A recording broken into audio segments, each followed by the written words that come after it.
There's one thing all parents have in common, a desire to give their children a better life. And one of the best ways to do that is to give your child the best education possible.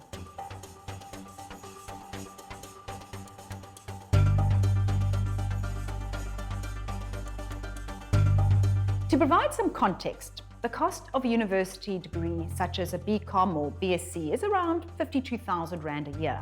But that is the cost in today's value. If your child has just started school, they have 12 years before they start university.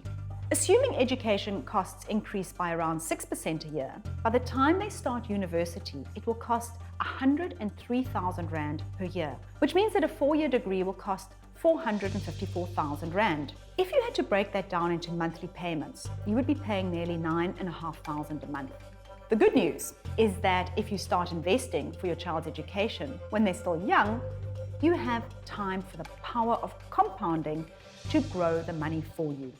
If you save 1,500 Rand a month and you receive an average market return of 10%, you will have enough money to provide for your child's tertiary education. You would only have contributed 230,000 Rand over the period, and the remaining 224,000 is all free money due to the growth on your investment. Start with what you can afford and commit to increasing that contribution by 10% each year. If you start with 900 Rand a month and you keep increasing your contributions by 10%, you'll still reach your target.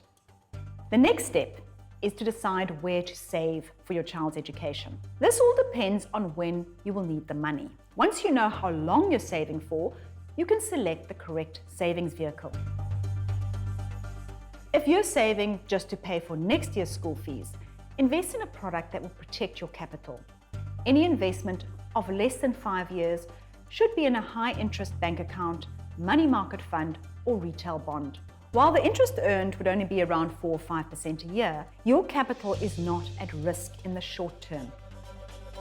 If you're saving for your child's fees in 5 years' time or longer, you will need an investment that can beat inflation. This would need to include exposure to the stock market through an investment like a unit trust or an exchange-traded fund. Over time, these funds can deliver an average annual return of 10% or more, but in the short term, stock markets can go up and down, which is why this is not for next year's school fees. You don't need to guess which will be the best performing shares. You just need a low-cost investment that will deliver market returns that compound over time. Just remember, the earlier you start, the more funds you will have to educate your child.